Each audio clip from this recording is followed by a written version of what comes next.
그러면 이제 다시 우리 주요생 목사님 모시고 세 번째 발제를 들어보겠는데요. 우리 주 목사님 너무 잘 아시겠지만 정말 많은 그 현장에서 정말 살아있는 경험들을 통해서 정말 시민운동을 열심히 해오고 계시고 또 지금 특히 이제 아보전이라고 하죠. 그래서 이 아동보호 전문 기관들이 얼마나 또 파행적으로 운영되고 있는지 이런 부분들에 대해서 너무 잘 알고 계시거든요. 그래서 그 현장의 실태를 중심으로 여러분들에게 발표를 해주실 텐데요. 사이트를 얻고 좀 지혜를 모아보면 좋겠습니다. 주 목사님 발표 부탁드리겠습니다. 네, 반갑습니다. 시대적으로 보면 우리가 이렇게 피해를 많이 접했는데도 불구하고 언론에도 취재를 많이 했어요. 피해자 부모들이. 심지어 JTBC를 비롯해서 수많은 언론의 인터뷰까지 피해자 부모들이 다 했는데 사실은 피해자 부모만의 문제가 아니라 우리가 인권의 문제에 있어서도 항상 약자에 대한 가장 중요한 시각을 가져야죠. 아동 인권에서는 지금까지는 억울한 부모들이 내가 억울하다고만 그랬어요. 그래서 저는 그분들을 다 깨우쳐주고 어머니가 아버님이 억울한 게 아니라 아동이 억울한 겁니다. 아동 인권으로 가야 국가 인권에도 제소가 되고 실정이 되거든요. 그래서 제가 그렇게 많이 해왔는데 저도 아시다시피 아동 인권을 다루기 전에 너무 바빴고 다른 일로도 밤새는 일이 많기 때문에 전혀 여기에 관여를 안 했는데 이제 2년 횟수는 이제 3년 전이죠. 한 2년 만에 넘었는데 2000년 2월 달에 아까 말한 유해 아동 부모가 저 연락이 왔죠. 그래서 제가 자유인권 실정국민행동을 또 공동대표로 되기 때문에 아동인권이 침해를 되고 있다. 어떤 이유냐? 환경적 방임도 청소가 안 돼서 그렇다. 상식적으로 그 당시에 제가 충격을 받았죠. 어떻게 청소가 안 되는데 강제 분리가 될 수 있느냐? 이게 우리나라에서 일어나는 현실이라는 걸 알고 초기에는 저희도 잘 어떻게 대응할지 몰랐어요. 피해자 부모들은 정부에서 법에 의해서 아동기본법 좀 이따 이제 도표 쫙 나오지만 아동복지법, 아동한테 처벌법, 양적법이 작동하는데 이 구조도 모르고 저희도 몰랐고 변호사님도 몰랐고 그래서 긴급하게 시민단체 대표님들 모으고 변호사님 모아서 처음에 유정화 변호사님 저희 들었다가 중간에 정선배 변호사님 들었다가 지금 박성재 변호사님 듣고 계셔요. 근데 가장 중요한 게 뭐냐면 피해자 부모들은 직접적으로 사법적 처벌이 끝나서 행정적 처분으로 아동복지법을 계속 붙잡고 있는데 아동학대 대응 매뉴얼로 가져가는데 계속 시달리니까 아동학대 문제를 아동보호 전문기관이 다 하는 줄 알아요. 그러나 엄밀한 의미는 국가기관이 장악하고 있고 행정공무원에게 시킨 지시받는 공무수탁 사인이라고 해요. 공무수탁 사인이 이거를 운영하는 거거든요. 그래서 지금은 아까 이제 우리 대표님이 이봉화 대표님이 말씀하셨지만 이제 문제가 많아서 뒤로 빼버렸어요. 아버지는 뺐지만 여전히 실질적으로 일은 그분들이 해요. 그러니까 이중구조를 또 이해 못하면 안 되고 그래서 저희는 처음에는 그 피해의 부모들 입장, 아동 가정의 입장에서 심지어 아동보호 전문기관을 많이 쳐들어갔어요. 저희 주특기가 뭐에 가서 때려 부수는 거잖아요. 발길을 차고 막 그러는데 가면은 바로 경찰이 출동합니다. 아동보호 전문기관은 불가침의 의미예요. 그래서 철창으로 이렇게 가두는 데도 있고 저희는 바로 경찰이 와서 왜 왔느냐? 당신들 현행법으로 어쩌고 그러면 우리는 아동인권 침해 신고를 받고 왔습니다. 우리 시민단체이기 때문에 당연히 그런 권리가 있기 때문에 그렇게 쳐들어가서 대전이든 안산이든 어디 전국으로 다니는데 그 문제 갖고는 해결이 안 됐어요. 무슨 얘기냐면 이 법이라는 게 숲인데 숲속으로 들어가면 길을 잃어버리는 거예요. 그래서 저희가 나중에 이거를 두들기다 어떻게 찾았냐면 첫 번째로 부모들이 아이를 돌려받기 전까지 너무 힘들어서 거의 죽을 지경이니까 아이를 빨리 빼자. 임시 빼는 방법이 있어요. 이미 아동보호법 15조에 다 나와 있어요. 우선순위가 친인척이에요. 그런데 여기에서 민법 777조가 있는데 8촌 혈족, 4촌 인척, 배우자인데 배우자도 또 빼버렸어요. 그러니까 부모 중에서 한 부모가 엄마가 때리면 아빠는 아무 문제 없잖아요. 근데 같이 연좌제 묶어버려요. 그러니까 부모를 외제시켜버리니까 부모들은 미쳐버리는 거죠. 그러니까 이런 구조적인 문제가 있다는 걸 알고 저희가 하나씩 배워가면서 아동복지법과 아동학대 처벌법에 대한 스터디를 하루에 몇 시간씩 모아서 일주일에 거의 50회 이상을 했어요. 스터디. 그리고 현장을 다 다녔죠. 광주, 거제, 창원, 대구, 대전, 화성, 수도 없이 거기에는 이제 한용환 대표님이 저랑 같이 가장 활발하게 활동하셔서 한용환 대표님이 아동에 대해서, 가정에 대해서 엄청 관심이 많으세요. 그래서 돈 써가면서 심지어 탈북한 아동, 그 아이가 돌려받았는데 돌려받은 게 아니죠. 그냥 시설에서 탈주해버렸어요. 8시간 걸어서 밤에 집으로 왔는데 그 아이가 학원에 가고 싶은데 학원에 갈 수도 없다 그랬는데 그 아동을 위해서 학원을 운영하시잖아요. 건사는 한용환 대표님이 장학금까지 주셨어요. 그래서 이런 일들이 알려지지 않는 일들인데 한용환 대표님이랑 저랑 같이 가거나 또는 따로 가서 많은 가정을 찾아왔고 저희가 개입하기 전까지는 12년째 격리돼서 10년째, 8년째, 7년째 격리돼갖고 사법 처분은 다 끝났는데 한 가정도 돌려가지 못했어요. 근데 저희가 개입해서 거의 신고가 지금 한 160몇 건이 들어갔는데 그 중에서 진짜 부모가 문제 많은 경우 한 1몇 건 빼고 한 150건 중에서 한 가정에 5명 뺏긴 경우도 있고 아직도 다들 못 찾아오는 경우도 있어요. 두 아이 영아 깐난애기 2살짜리 뺏어가요. 이제 이런 처참한 상황에서 저는 잘 몰랐는데 많은 부모들 옆에 그 회장이 목사님 몇십 명 찾아왔나 수백 명 찾아왔습니다. 그러더라고요. 그래서 저희가 개입하면서 이렇게 수많은 아동을 찾아왔다. 근데 이 구조가 어떻게 되는가를 먼저 이해하지 못하면 아동기본법은 아동복지법과 아동학대법이 문제 있는 것 위에다가 제가 이제 그림도 그려놨어요. 콘크리트를 치는 거예요. 문제 있는 걸 그냥 고쳤다 시키고 더 강화시켜버리는 거예요. 그러면 억울하게 이제는 아무도 이의제기 못합니다. 국회의원들도 겁을 내요. 아동 인권이 이렇게 학대받는 부모에 대해서 정인이 사건 이후로 친부모가 계속 학대 살해하는 사건이 나오니까 과잉 일반화가 되는 문제가 있습니다. 이 과잉 일반화의 문제, 감정에 치우친 우리 대한민국의 선동 정치에 약한 우리 한국인들이 미국의 CPS 제도도 이렇게 안 돼 있는데 무조건 강화시키는 쪽으로 강제 분리로 간다. 아까 이제 이동환 대표님이나 전현무 변호사님 잘 얘기했잖아요. 유엔 아동권리협약에서 원가정 부모의 권한이 굉장히 강화되어 있어요. 원래 세계인권선언도 마찬가지예요. 그런데 우리나라 무식한 국회의원들, 제가 무식하다고 얘기합니다. 이 무식한 국회의원들이 편취하는 거예요. 편취. 그리고 좌파들이 이거를 국가가 개입해서 가정을 해체시키는 원가정이라고 여기서 원가정을 줄을 씌워야 되는데 원가정을 강제로 부모로부터 해체시켜버리려고 해요.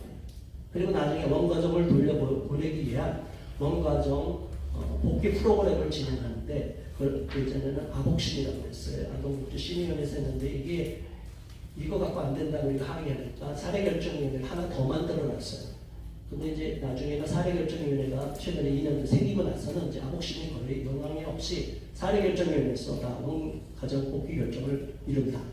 자, 그래서 제가 먼저 이렇게 도표를 보면 15분 내에 이걸 어떻게 끝내냐 저는 밤새도록 제가 이거 15분 내에 어떻게 끝냅니까? 그런데 하나님이 너무 감사하게 이동환 대표님 시간 잘 끌어주셨고요. 우리 전 변호사님 시간 잘 끌어주셔서 저에게는 최소한 30분이 허락이 되겠구나 싶어서 이 얘기를 좀 차분하게 말씀을 드릴게요. 자, 이제 뭐 병원이 균형이 되니까 이제 그래서 원가정 인권보호연구회를 만들었죠. 그래서 여러 시민단체가 돼서 많은 부모협회까지 포함해서 이런 단체를 만들 수밖에 없는 문제. 왜냐하면 부모들이 억울해서 눈물을 흘리는데 처음에 제가 놀란 게 뭐냐면 변호사님들을 선임하는 경우가 있어요. 급하니까 어느 분은 1,000만 원을 드렸다, 2,000만 원 드렸다, 뭐 500만 원 드렸다, 300만 원이다. 변호사님들이 해결을 못해요. 변호사님들은 막상 해고 나면 공무원들한테 전화하고 찾아 들어가면요. 법대로 하세요. 재판에서 말씀하세요. 이거 법대로 한 겁니다. 또 국가인권위에다 우리 진정을 하잖아요. 그러나 국가인권위에서도 전화하면 우리가 법 절차에 따른 겁니다. 아동복지법 몇 조, 아동학대처벌법 몇 조입니다. 그러면 국가인권위원들도 할 말이 없이 그냥 거기서 멈춰버려요. 결국은 공무원들이 갑이 돼버린 거예요. 그래서 제가 중간에 우리가 법을 다 꿰고 나서는 공무스탑 4인에게 아버지에게 모든 것을 일임한 공무원들을 쳐들어가서 직권남용 직무유기를 다 법적 고소를 취했어요. 그래 그때서부터 공무원들이 깜짝 놀랐어요. 이게 뭔 일이지? 나는 법대로 했는데 왜 내가 법적인 처벌 대상이 되지? 고소당해서 실제로 경찰의 조사까지 받게 되지? 그래서 최근에 영상에 올라왔던 주요 대통령 폭파가 돼갖고 옛날 영상이 다 없어졌지만 최근에도 올린 거 있을 거예요. 사천에서 그 부모는 저를 만나기 위해서 6-7번 올라왔어요. 변호사님 선임했는데도 안 돼서. 그런데 사천에 이 공무원들이 압박을 느끼니까 어디로 넘길 줄 아세요? 진주로 넘겨버렸어요, 아이들을. 몇 달짜리, 6개월짜리랑 2-3살인가. 이거는 부모가 애매한 상황이에요. 부모가 일반적으로 보면 아동복지법과 아동학대처벌법에서는 부모는 나쁜 사람들이에요. 이해가 되세요? 정인이 사건 이후로 더 강화됐어요. 근데 정인이는 친부모가 아니라 양부모예요. 그렇다고 우리가 언제 입양단체 공격한 적 있나요? 그런데 자꾸 입양단체에서는 원가정 부모가 문제가 많다고 이렇게 얘기하는데 그건 잘못된 거예요. 그렇게 말하면 안 돼요.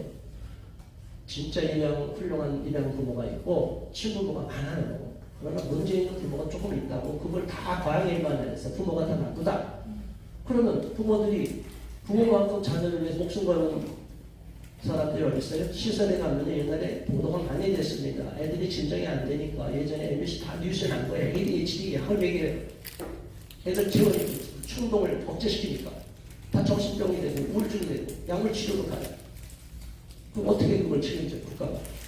자, 이런 문제, 자, 이제 넘겨가서 쭉 말씀드릴게요.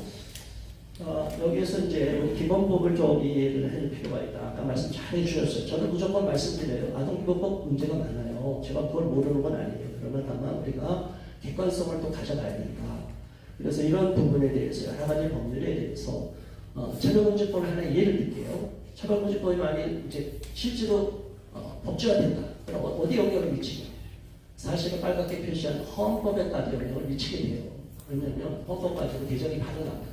문재인 대통령이 지난 정권에 헌법 개정 됐을 때 우리 이거 여러 가지 악법 집어넣었잖아요. 요소를 국가인권위도 거기서 가장 중요한 게 뭐냐면 국가인권위가 지금 우리 헌법기관이 아니고 독립적 국가기관이라고 그랬죠.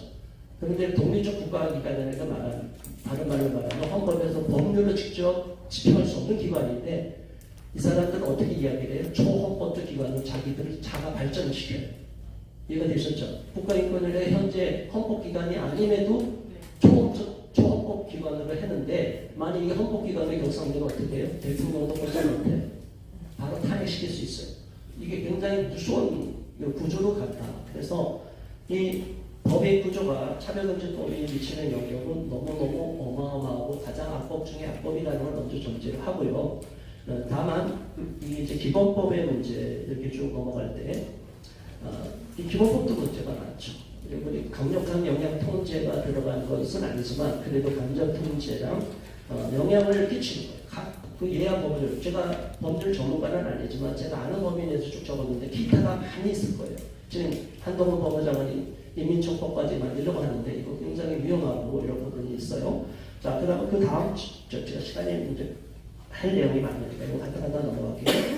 아동기본법에 대해서도 여러 가지 영향을 줄 수 있는데 문제는 가장 중요한 게 여기 아동복지법과 아동학대처벌법이 실제로 작동하는 때는 이거 갖고 처벌하고 이제 아동학대처벌법으로 처벌하는 거예요. 이게 처벌하라고 하는데 이게 이제 형법으로 처벌이 되거든요. 그러니까 이 아동복지법이나 아동학대처벌법 그리고 뭐 기본법이 다 직접 처벌이 들어가는 게 아니라 아동을 최초 강제분리시키면 임시보호조치 결정이 내려져요. 즉각 분리 토요일 날 바로 결정이 내려요. 보통 토요일 날 공무원들 법을 쉬잖아요. 판사들 쉬어야 되잖아요. 근데 아버지한테 연결된 그 판사가 당직시는 그 자리에서 그 서류를 그대로 오케이 해갖고 토요일 날 결정문이 떨어져요.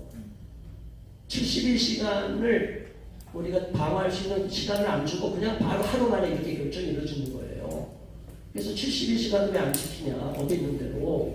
또 나가서 미란다 원칙이라는 거 아실 거예요. 살인범도 딱 체포할 때 미란다 원칙을 고집합니다. 그래서 방어권을 얘기할 수 있는데 아동 학대 의심 신고예요. 저는 혐의자지 행위자가 아니에요. 아직 몰라요. 혐의자만 돼도 중범죄로 취급받아서 이런 모든 고지 원칙도 없고 인권에 대한 그 모든 것을 강제로 박탈시켜버립니다. 국가 전체주의가 이미 계획이 돼 있어요. 너무너무 심각한 이런 상황이 있는 것. 그래서 우리 기본법도 잘못된 법을 개정하거나 문제가 있고 그것을 개정하지도 않은 상태에서 기본법을 만든다. 아까 말씀하셨지만 저도 기본법 자체가 필요 없다고 보는 입장이에요. 그런데 이 사람들이 변호사님들이나 국회의원들이 이런 구조를 잘 모르니까 제가 좀 설명하기 위해서 이렇게 굳이 도표를 만들어 놓은 겁니다. 자, 보시면 여기 책자도 나오죠. 아동복지법과 아동학대처벌법. 아동복지법은 이제 행정적 처분이에요. 이걸 좀 더 구체적으로 제가 그림으로 뒤에 이제 설명을 드리겠지만 아동학대처벌법은 사법적 처분이에요. 사법적. 그래서 사법적 처분 없이 행정적 처분으로 임의로 잡으면 공무원들이 직권남용 내지 직무유기에 걸리기 때문에 우리가 이거를 갖고 공무원들 압박하는 거예요. 그러니까 보건복지부에서는 다양하게 만들어서 우리도 실제로 세종시도 찾아가고 이런 여러 가지 문제가 있었는데 이분들이 그 사무관이 우리한테 한 얘기가 있어요. 2년 전에 너무 이래서 피해가 많이 발생합니다. 그랬더니 정인의 사건 못 보셨어요? 저는 아동인권이 더 강화돼야 된다고 생각합니다. 그래서 경악을 했어요. 그 분도 정말 정인의 사건을 여러 번 뉴스를 봤대요. 보면 볼수록 자기 신념이 강화돼요. 이 부모들 다 때려 죽여요. 나쁜 거고 다 법에 처벌을 받아야 됩니다. 이 공무원들이 나쁜 마음으로 한 게 아니에요, 여러분. 우리 국민들 의식이 똑같아요. 이런 대형 사건이 터질 때마다 법은 강화하라는 목소리만 커지는 거예요. 이 법의 문제가 어떻게 되는지는 잘 이해를 안 하고 있다. 자, 이런 부분이 있습니다. 이 안타까운 부분. 자, 그럼 어떻게 이렇게 특례법이 강화된 경우가 있느냐? 아까 말씀드린 2014년도 한참 후에 아동복지법의 그 최초 61년도 이후로 53년도 만에 이제 아동학대 처벌법이 새로 생긴 거예요. 왜냐하면 그 이전에도 언론에 계속 이런 부모가 자녀를 폭행해 죽이는 사건들이 자꾸 보도가 되는 거예요. 그러니까 이거는 누가 봐도 저도 이건 용납이 안 되잖아요. 부모가 어떻게 이렇게 하느냐. 이제 이런 문제 때문에 처음에 부모 손에 살해됐다. 뭐 이런 얘기가 쭉 나왔다가 이제 정인이 사건 2020년도에 이 쇼킹한 사건이 나오죠. 저도 정인이 사건 볼 때 눈물이 나고 너무너무 화가 나고 슬펐어요. 그런데 이제 사람들은 흥분이 되고 감정이 오가되면 이성을 잃어버려요. 객관적인 거를 다 배제시켜버려요. 정인이 하나 살리기 위해서 모든 부모를 다 죽여도 된다. 이게 거꾸로 칼이 여론이라는 건 칼이거든요. 칼날이 어느 한 사람 범인을 잡는 게 문제가 아니라 그러면 이 정인이를 누가 죽였느냐? 양부모가 죽인 거예요. 친부모 아니에요. 근데 모든 부모는 다 죽이라. 모든 부모에게 문제 있다. 아동한테 신고만 갖고 아까 말씀드린 전윤선 변호사님 통계 잘 얘기했잖아요. 그 많은 신고 중에 실제로 처벌받는 건 몇 명 안 되는데 모든 의심 신고만으로도 다 행위자예요. 혐의자가 행위자는 그냥 신고 하나로 바뀌어버려요. 그리고 신고 조치에 대해서는 익명성을 보장해서 절대로 안 알려줘요. 억울해도 호소할 수가 없어요. 정말 이런 이야기 우리가 보면 너무너무 슬픈 이야기죠. 뭐 이 얘기 보면 저도 지금도 눈물이 날 정도예요. 이 아이를 이렇게 어떻게 처참히 죽일 수가 있느냐. 양부모뿐이 아니에요. 친부모도 마찬가지예요. 그 다음에 이 친부모들 사건도 계속 일어나는 거예요. 그러니까 대통령도 여론에 영향을 받으니까 문재인 정부 때 강화시켰어요. 얼마나 강화시켰냐면 모든 문제의 최일선으로 이거 처리하는. 여러분 강력 사건 벌어져서 우리 집에 칼 들고 누가 왔습니다. 그러면 경찰 몇 명 출동하는 줄 아세요? 2명, 3명 출동해요. 여기는 경찰, 아버전 공무원들, 심지어 많은 경우 10명까지 출동을 해요. 아동학대 신고를 갖고, 그리고 문 안 열어주죠. 어떻게 해요? 119 소방서를 연락해서 문을 강제로 개폐시킵니다. 반항하면 바로 수갑 채워요. 이런 인권 침해가 끊임없이 발생했는데 부모들은 너무너무 억울해서 죽고 싶어도 자식을 끌려가, 자식이 죽으면 죽는데 자식이 안 죽었으니까 죽지도 못해서 우울증, 정신병, 분열증 막 약만 먹는 거예요. 그래서 저희한테 찾아와서 저희들이 이거를 같이 흥분하지는 않았습니다. 부모가 흥분해도 부모들의 문제가 있어 문제가 개선시켜야 되고, 부모들 이 중에는 경미한 훈육적 체벌로 있는 경우도 있어요. 또 어떤 경우 심한 경우도 있어요.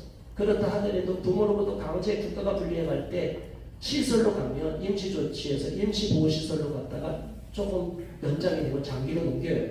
장기로 넘어가면 대부분 어때요? 거기에는 이게 아동학대를 끌려가야 한 절반이라고 하는데 그 중에 상당수는 또 부모 없이 자란 아이들부터 많아요. 그러면 거기서 이제 엄청나게 고통을 겪는 거죠. 잠을 못 재우고. 그러면 이런 인권 침해가 많이 발생해서 그 안에서 애들이 막 상처도 받고 뭐 다치기도 하고 때려서 맞기도 하고 이런 상황을 어떻게 국가가 다 통제하느냐. 시설로 무조건 집어넣으면 우리 범죄도 마찬가지예요. 중독자를 다 감옥에 집어넣으면 다 해결이 돼요? 안 돼. 마약 중독 해결 못해요. 마찬가지로 무조건 범죄자를 그냥 감옥으로만 넣으면 그 안에서 학습장이 되는 거예요. 그래서 이런 부분들이 국가가 편의주의로 가고 있다. 국가 전체주의와 아울러서 국가 편의주의로 가고 있기 때문에 이런 문제가 더 악화되고 있다. 그래서 제2의 정리 사건이 없어야 됩니다. 뭐 다 좋아요. 자, 그런데 떠나가서 이제 부모들은 그런 문제가 없느냐. 친부모들로 인해서 친자녀가 강제로 살해되는 이런 끔찍한 사건들이 계속 늘어나고 있어요. 저는 정말 목사의 한 사람으로서, 이 시대의 시민운동가의 한 사람으로서 마음이 아픈 게 뭐냐면, 우리 시대가 너무나 살벌해졌고요. 악한 사탄이 장악을 해서 사람들의 마음을 강팍하게 만들고 있어요. 그러다 보니까 부모로 준비가 안 되어서 결혼한 이런 자녀들이, 부모들이 아이들을 그냥 막 강제로 죽이고 유기하고, 정말 너무너무 우리가 낙태를 반대하지만 낙태는 죄가 된다고 해서 애 낳자마자 자가 못 죽인다고 하다가 애를 낳고 나서 그냥 이것도 살해하는 이런 사건.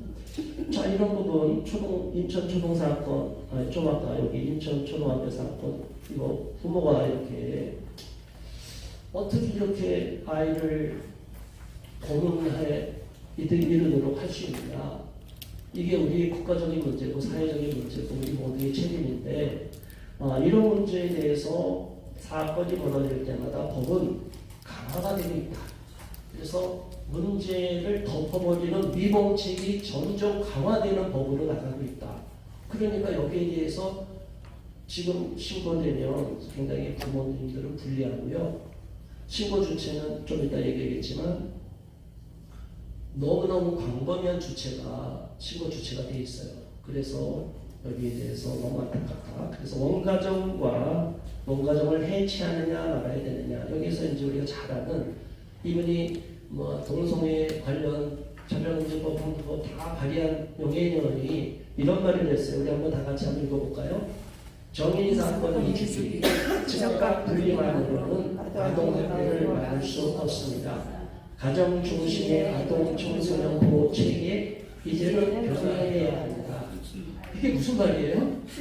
이게 소름이 돋는 말이에요, 여러분. 이게 얼마나 무서운 말인데. 자, 보세요. 뭐라고요? 가정 중심의 아동 청소년 보호 체계 이제는 변화돼야 된다.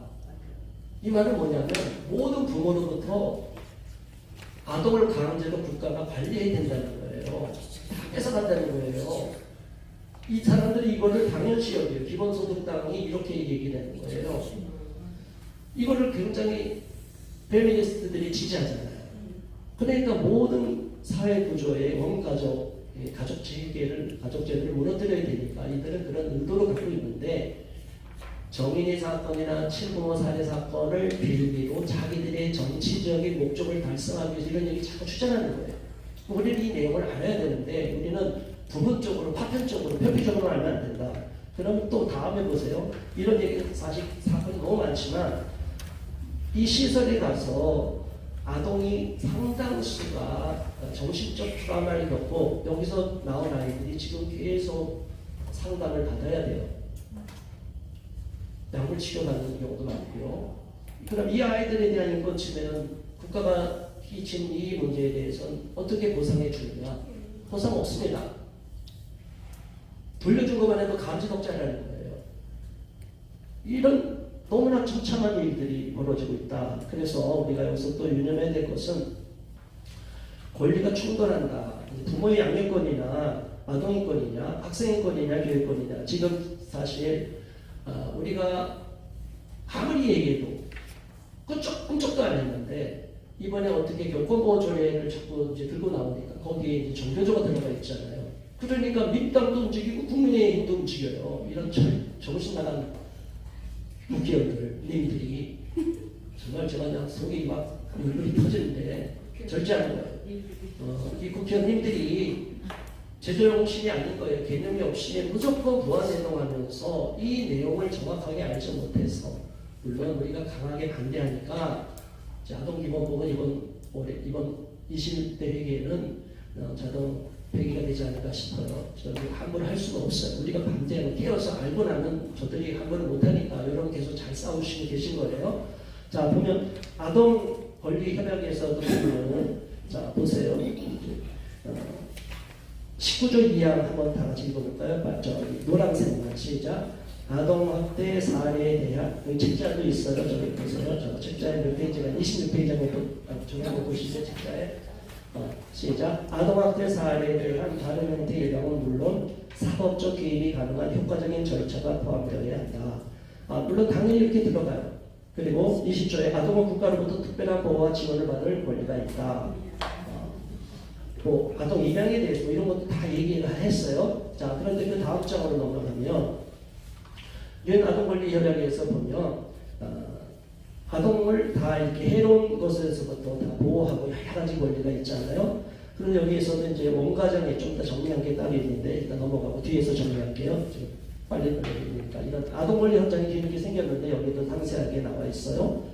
자 이제 이 구조를 좀 보시면 이해가 쉬울 겁니다. 제가 이거를 준비하면서 이걸 도대체 어떻게 한번 쉽게 일반인들이 누구나 이렇게 한번 도표를 쉽게 보여줄까 그랬을 때 아동학대 신고가 딱 들어갈 때 아동복지법에서 행정적 처분, 아동학대 처벌법의 사법적 처분인데 여기에 뭐냐면 행정적 처분에 아동학대 대응 매뉴얼이라고 있습니다.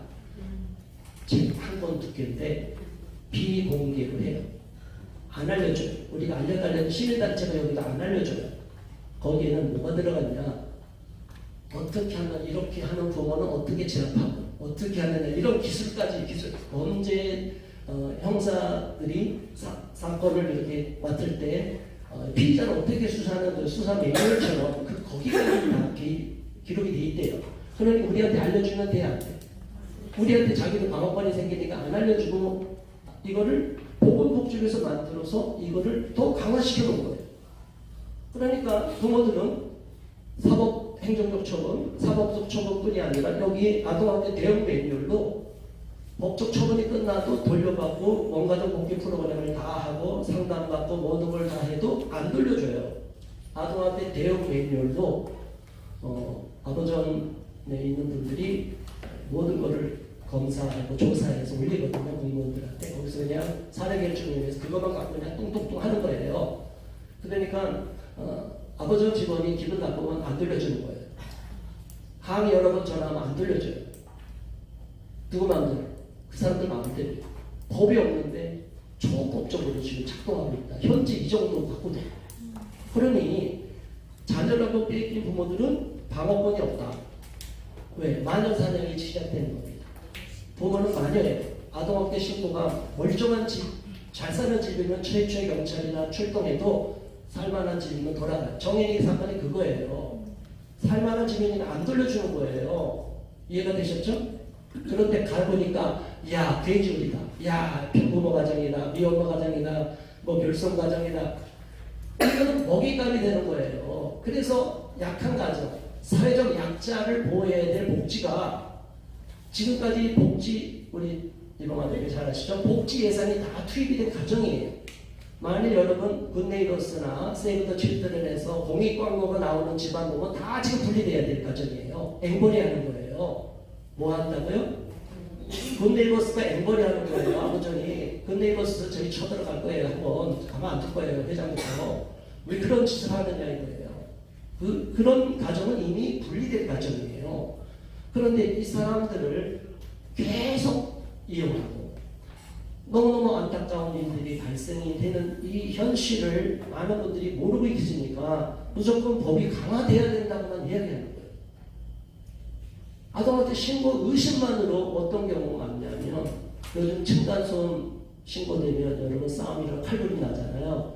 가장 간단한 해결 방법은 경찰에 신고하면 됩니다. 애가 울어요. 아동학대가 이루어지고 있습니다. 그러면 경찰 바로 출동하고 와르르르 와요.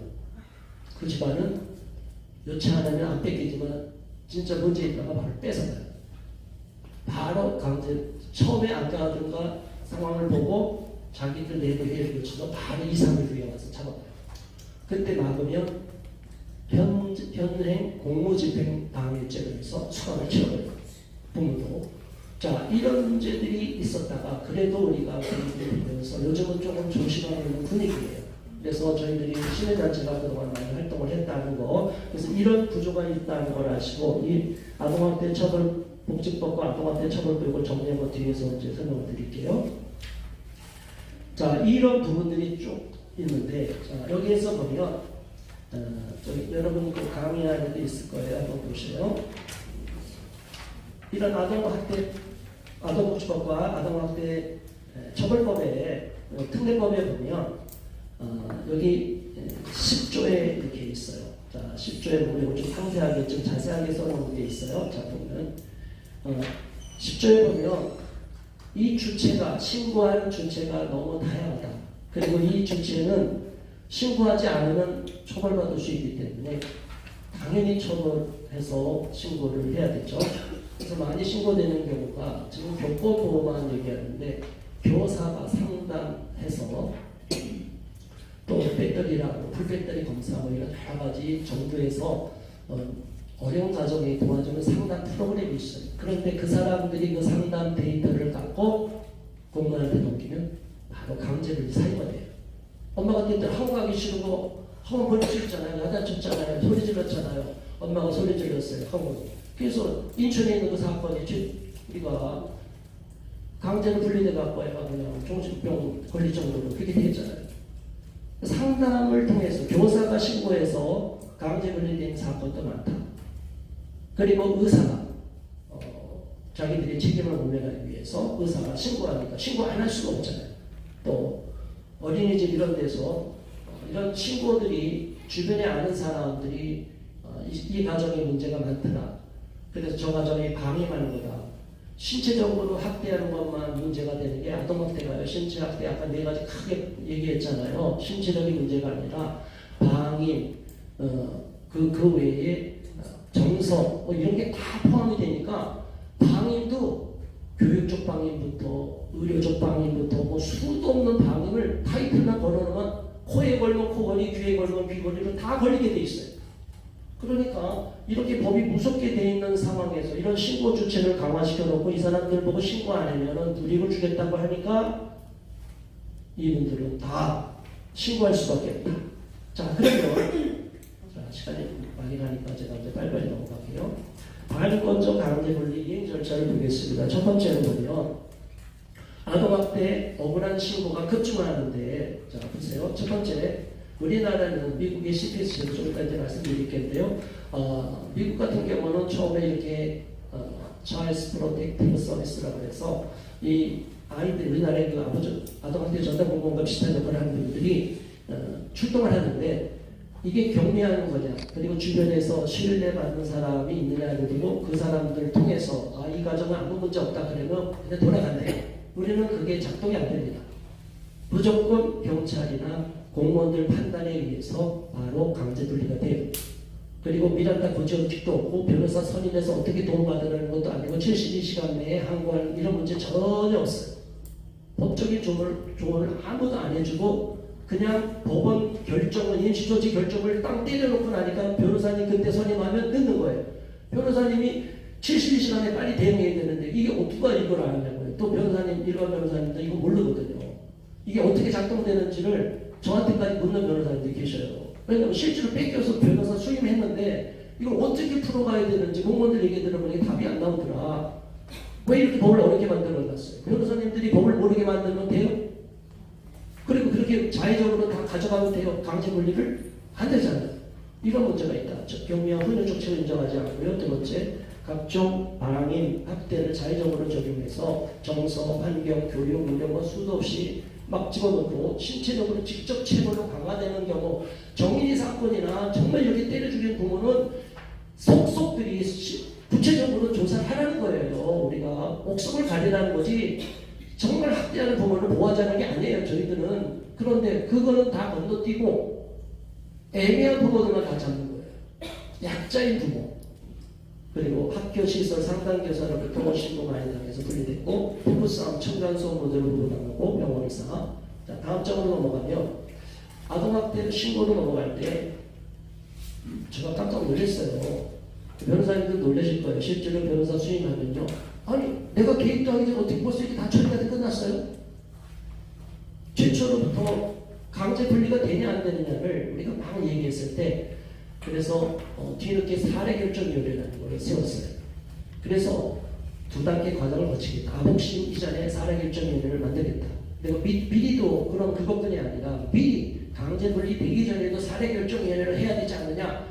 그래서 제가 알기로 정확하게 어딘지 모르지만 사례결정위원회가 실제로 있다고 그랬는데 그대로 그거를 적용하는 경우는 없어요. 한 번도 한 건 저희한테 접수된 사례는 없었어요. 무슨 얘기냐면 자기들이 자의적으로 판단해서 공무원들이 판단하고 나중에 사후에 사례결정위원회에다 올리는 거예요. 사례결정위원회는 누가 주체가 되느냐면 광역시도 또는 시군구청장 그러니까 시장 군수 그 밑에 책임자, 과장, 팀장, 공무원, 아버전 그리고 지역에서 명망 있는 추천 인사로 이게 구성이 돼요. 그러니까 이분들은 실제로 이 피해 아동, 강제로 분리된 피해 아동에 대한 인권 침해 당하고 있는지를 몰라요. 한 번도 만나지 못했어요. 서류만으로 보고되는 서류만 갖고 결정하는 거예요. 그러니까 공무원들이 아버전에서 써온 것을 갖고 공무원들이 이거를 이 부모는 아직 정신이 들 차렸습니다. 돌려주면 안 됩니다. 그래서 돌려줘야 안 줘요? 못 돌려줘요. 거제까지 찾아갔을 때의 사례는 한 가지만 사례를 말씀드릴게요. 우리 오죽하면 거제에 있는 분이 연락이 와서 창원에 아버지한테 넘겼지만 그 담당관청은 거제였어요. 그래서 김해공항에서 비행기 타고 우리 저희 고종국장도 있는데 그때 셋이 같이 갔어요. 가서 거제에 가갖고 소리를 질렀죠. 책임자 나오라고 난리를 쳤더니 이제 거기서 이제 담당자 다 과장이나 다 불러갖고 이야기하는 중에 왜 이 사람을 안 돌려주느냐. 이 아이는 부모가 돌아가길 원하지 않는데요. 그 부모가 돌아가지 않는 줄을 어떻게 아느냐. 이걸 누가 결정했느냐고 맡은 공무원이 있어요. 아동학대 전담 공무원으로 이제 뒤늦게 생긴 거는 최초 분리할 때 하고 뒤늦게 이 사례 관리를 하는 공무원이 따로 있단 말이에요. 이 사례 관리 공무원이 안 돌려주면 안 돌려주는 거예요. 문제 없어도 안 돌려주면 안 돌려주는 거예요. 근데 그분이 끝까지 버티는 거예요. 여기는 부모가 원하고 그러고 이 아이는 이제 그 정도는 처벌이 끝난 줄 아는데 돌려주라. 안 돌려준대요. 지금 화가 나서. 공무원 상담 자격증 있는 분이거든요. 상담사 몇 급입니까? 그러니까 1급이랬어요. 그리고 깜짝 놀랐죠. 1급이라니까. 1급 따는데 얼마 걸렸습니까? 2달. 네. 여러분 저는 상담하고 공부했기 때문에 알아요. 이 상담을 따는 게 얼마나 어려워요. 그런데 2달 갖고 공무원을 받는 거기서 공무원들도 그렇게 득치를 하는 거예요. 상담이라는 게 여러 가지 이상도 거쳐서 어렵잖아요. 그런데 2달 상담 훈련받은 분이 거기 책임자로 총책임자로 가 있으니까 그분의 판단을 다 의지할 수 없잖아요. 그 사실을 알고 과장부터 공무원부터 가는 분들이 다 난리가 났죠. 어떻게 이런 사람을 전문가로 앉혀갖고 무조건 안 돌려주냐. 그래서 나중에는 이제 빨리 신속 트랙을 해서 창원 아버지까지 쳐들어가서 저희들이 쳐들어갔다고 표현하면 죄송한데 아무튼 그냥은 안 들어가지만 공무원들이 여기 들어가서 상담하면서 소리를 질렀더니 경찰까지 출동시켰어요. 우리가 이야기하면 좀 세면 경찰 무조건 출동시켜요. 아버지 공무원들 담당 아동복지 공무원들은 자기들 보호받기 위해서 무조건 경찰을 출동시켜요. 부모들이 실제로 뚜껑이 열리면 칼 보는 부모도 있겠죠. 왜 자식 뺏겼는데 얼마나 힘들겠어요. 그러나 그렇지 않은 경우도 너무나 방어적으로 간다. 그래서 이런 부분이 문제가 있다. 그래서 임시조치를 무조건 2달 되고 나서 바로 연장 계속 하는 거예요. 그게 1년, 2년, 5년 계속 하는 거예요. 이의제기 없으면 그냥 가요. 언제까지? 국가에서 이제 20세인데 22세까지이지만 이제 시설에서 계속 있어요.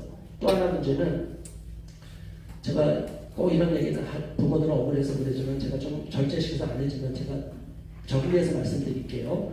아동을 여기 강제 분리할 경우 시설에 가잖아요. 그러면 시설에 친구를 박탈한 경우 있고 박탈을 안 해도 또 수급이 아이들한테 가지만 그 시설비에서 그걸 써요. 그러니까 어릴수록 지원이 많이 나와요. 깐난애기부터 이제 영화들은 제가 몇 년 전 통계가 한 300~400 정도 1인당 그렇게 나오는 걸 알고 있어요. 그 비용이 다 이제 시설 운영이랑 같이 쓰니까 국가가 이거를 하려면 국가가 전에 국가 예산으로 쓰고 아이들한테 분리돼서 부모로부터 학대받은 아이들은 그 아이들한테 오는 예산 지원책을 다 통장에 넣어서 일부는 넣어줘요. 통장에 넣어서 나중에 아이가 성인이 될 때 돌려주라. 차라리 그렇게 가야 되는데 그렇게는 안 되고 있다.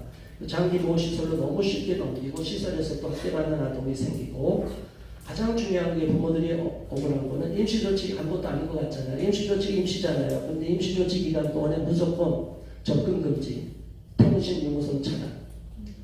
그러니까 100m 이내 접근 금지, 학교도 못 가요. 애가 가도 가까이 가면 바로 법에 저촉이 돼요. 그러니까 부모는 생이별해갖고 그 부모가 너무 또 실수한 부모가 있어요. 그 법은 법이에요. 무서운데 제가 자기들도 학교했지만 보니까 애들이 방임하더라. 학교를 많이 씻어보다가 이게 국가가 아이를 강제로 분리돼가고 있다. 그래서 이분이 우리한테 의논하지도 않고 자기가 애를 데려가 버렸어요. 어떻게 될까요? 제가 말씀드렸잖아요. 돌려주라. 안 돌려줬죠. 어떻게 해요? 국가 공권력 개입은 어떻게 해요? 경찰, 공무원, 소방관 다 출동하는 거예요. 강제로 뜯어버리는 거예요. 끌고 낸 거예요. 개인이 방어할 수 있어요, 없어요? 이분들은 합법적으로 공무집행을 하는 거예요. 법이라는 게 이렇게 무섭게 작동이 됐는데 그분들이 좀 겸손하게 우리한테 알면 좋은데 피해자 부모 중에서는 혼자 법을 안다고 똑똑한 척하는 분들이 있어요. 그래서 자기 똑똑한 척에서 법을 위반하는 경우가 있어요. 그래서 오히려 강제로 더 분리가 기간이 연장되는 경우가 있다. 자, 그래서 이런 부분이 있고 너무 안타깝다. 통신 유무선 차단 법적 처분이 끝났음에도 불구하고 그 사천에 있는 부분은 1차 법원 결정문에는 접근 금지가 안 돼. 오만 통신 연락 못하게 돼 있어요. 그래서 안 해줘요. 근데 2차 결정문을 우리가 보니까 상담만 결정이 돼 있고 접근 금지가 없어요. 그러면 어떻게 해요? 부모한테도 아이들 아직은 의심 행위자이고 경찰 조사를 받고 있지만 증거가 이쪽도 없고 이쪽도 없어요. 무죄도 증거 없고 유죄 증거도 없는 상황이에요. 이거 아직 법원에서 결정이 안 된 상황인데 이분들은 다 범인으로 보니까 못 만나게 해주겠다. 그거는 위법한 사실이다. 그래서 제가 강하게 얘기해갖고 사천의 공무원분들을 어쩔 수 없이 그게 꼭 효력이 있어서가 아니고 뭐 아무리 고소해도 무혐의 처분 나오기가 쉽지만 그래서 사천에 있는 공무원들을 다 고소를 했어요. 시작까지. 근데 어떻게 된 줄 아세요? 제가 항의자를 하기 전에 면담이 허락이 됐어요. 이거 박수 한번 쳐야 돼요. 시민단체가 하시는 역할이 여기다. 왜냐면 우리 시민단체는 인권을 갖고 정말 어려운 부분을 도와줘야 된다.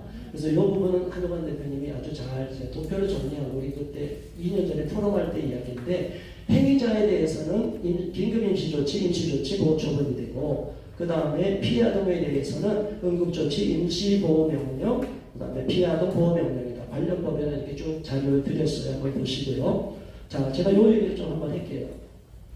우리한테 피해 사례 평택에 있는 분이 한국인인데 미군 출신 미국인이랑 같이 살고 있어요. 그 미군은 한국이 좋아서 한국에 와서 오히려 대학에 등록하고 있어 학교 다니는 상황이었는데 음식점에 밥 먹고 저녁에 아이가 두 번째 쌍둥이인데 아들이 약간 충동질이 좀 있어요. 약간 그런 게 있어요. 그래서 밖으로 밥 먹고 바로 도로로 튀어나간 거예요. 그럼 부모 놀래요 안 놀래요? 끄집어갖고 엉덩이 그냥 손바닥으로 엉덩이를 팍팍 때리고 이거는 미국에 있잖아. 6살짜리. 6살짜리가. 그래서 꼴밤도 줬어요. 근데 옆에 있는 엄마들이 아동학대하지 마세요. 그래. 아니 열받았는데요. 흥분했는데 우리 차에 치여 바로 차가 또 왔어요. 나중에 영상을 보니까 애가 차에 치여 죽을 뻔했으니까 흥분해갖고 아니 간섭하지 마세요. 이분도 열받아갖고 신고를 해버렸어요. 왜냐면 남편이 보니까 미군이에요. 미국인이야. 현재는 미군은 아니지만 미군 군무 공무원 출신. 그러니까 이 가정이 갑자기 아동학대 가정이 돼버린 거예요. 미국 시민권자예요. 소용이 있어요 없어요? 우리나라 2년 만에 지난달에 왔었는데 지금 한두 달 전에 왔는데 일주일 체계 연장하는데 세관에서 오라고 아동학대 이 과거의 전력이 있기 때문에 조사를 받아야 된다. 여러분 아동권리 보장하는 얘기도 나오겠죠. 이게 얼마나 무서운지 아세요? 한번 여러분 걸리면요 빠져나갈 죽을 때까지 못 빠져나갑니다. 현재 법이 그렇게 돼 있어요. 이게 얼마나 무서운 일이 벌어졌느냐.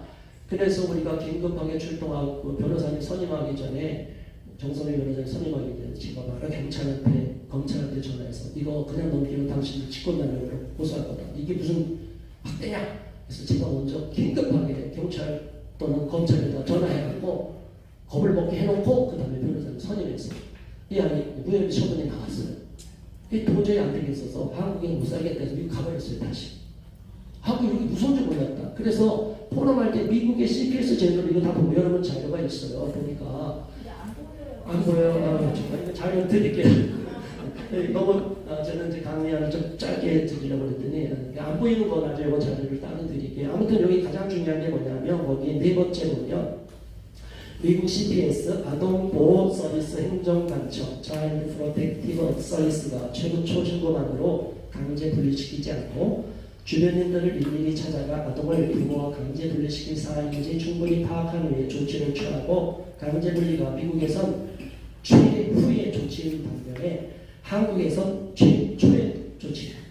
우리나라 무조건 분리시켜버리고 아까 또 위에 보면 셋째 신고 건수가 미국은 437만 약 450만 건인데 미국이 42,521인 한국보다 103배가량 많아요. 신고 건수는. 그런데 아동학대 판단 사례 그 평균을 보면 미국은 8.4%인 경우에 비교해서 우리나라는 72.7%가 판단률을 보인다. 거의 대부분을 아동학대 신고만 돼서 아동학대 행위자로 보고 있다는 거예요. 우리나라. 그러니까 건수만 많고 적은 게 문제가 아니라 우리나라는 미국보다 법이 너무 강화되어 있고 이렇다. 자, 이건 넘어가지고 나중에 선생님 죄송한데 시간이 많이 마무리할게요. 자, 피해 사례는 자 자료를 쭉 드는 우리 영상 삭제를 좀 다시 올려놨습니다. 온가정 인권 보호연대 이런 피해 사례 그 중에 일부 했고요. 자, 요 아까 말씀드린 대로 아동복지법과 아동학대 처벌법으로 이렇게 처벌이 간다. 자, 이게 그 다음에 문제가 이제 중요한 건데 짧게만 할게요. 원가정으로 돌려보낸다. 원가정이라는 말을 많이 써요. 아동 인권을 다룰 때 우리가 아동기본법 다룰 때 원가정이라는 개념을 우리가 항상 탑재해야 되는데 유엔 아동권리협약에도 원가정 나오고 우리 다 원가정에 나와요. 아동권리 훈장에도 아보존을 통한 원가정 복귀 프로그램 후속 관리를 다 공무수탁사인 아보존한테 맡기고 있다. 왜냐하면 행정의 관청에서 정부 예산이 다 안 되니까 또 사례결정위원회를 통해서 과거에는 아복심이고 이중구조지만 이제는 거의 사례결정위원회에서 결정하는데 사례결정위원회를 열기가 너무너무 어려워요. 한번 이거 열어주는 것만 갖고도 그걸 간청해도 한참이 열어주는데 그래도 거기서 통과 안 됐습니다 하면 또 1년 몇 개월 기다려야 돼요. 굉장히 힘들다.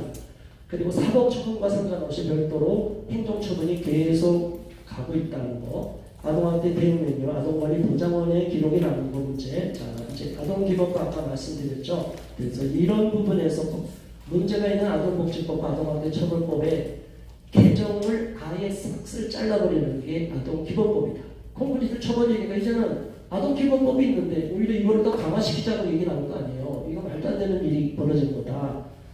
그리고 자, 요거 아동권리협약 9조 1사망 아동이 자신의 의사에 반해 부모와 분리되지 않도록 보장해야 된다. 4망 아동이 정기적으로 부모 모두와 개인적인 관계를 갖고 만남을 유지할 권리가 있다. 아동권리 헌장 1조 아동은 생명을 존중받아야 하며 부모와 가족의 보살핌을 받을 권리가 있다. 세계인권 선언 25조 2항 어머니와 아동은 특별한 보호와 보호를 받을 권리가 있다. 여기서 아동복지법 4조 3항에도 그렇지만 신속히 가정으로 복귀시켜주라. 신속 원가족 복귀라고 법에도 명시되어 있지만 안 하고 있는 거예요. 공무원들이 지금 유기하는 거예요. 왜? 관심이 없어요. 부모는 마녀이기 때문에. 자, 이런 구조로 되어 있는 전쟁의 흐름을 어떻게 바꿀 것이냐. 자, 이렇게 나와서 이제 마무리를 하겠습니다. 자, 우리 아동기본법의 자동 폐기되도록 우리가 노력하고 지금 잘 싸우고 계시는데 열심히 같이 힘을 모아 싸워야 되겠고요. 그거보다 먼저 그러나 아동기본법이 없어지면 이 문제가 다 해결이 된다. 그건 아니다. 현재 아동복지법 자체가 문제가 많기 때문에 이 개정운동으로 같이 가야 된다. 두 번째, 아동복지법 행정적 처분이 아니라 사법적 처분이 항상 있기 때문에 동시에 한 패키지예요. 이거 따로 놓으면 안 돼요. 그런데 정부에도 이번에 교권 강화하는 분들도 아동복지법만 개정하도록 이야기를 해. 무식한 거예요. 모르기 때문에 그러는 거예요. 알지 못하니까 자기들이 다 하면 안 돼요. 우리가 이걸 뚫고 들어와야 되고 여기서는 교사만 보호하도록 했는데 돼요? 안 돼요? 부모가 같이 부모를 받도록 해야죠. 학생인권 조례에 학생들의 인권만 강화시키면 안 되잖아요. 그래서 교사만 보호되지 않고 아동복지법과 아동학대처벌법에서 개정할 때는 반드시 부모도 동등하게 권리가 보장이 되도록 해야만이 아동의 인권을 궁극적으로 보호할 수 있는 그 접경이다. 저는 이렇게 말씀을 드리고 이상 마치겠습니다. 감사합니다.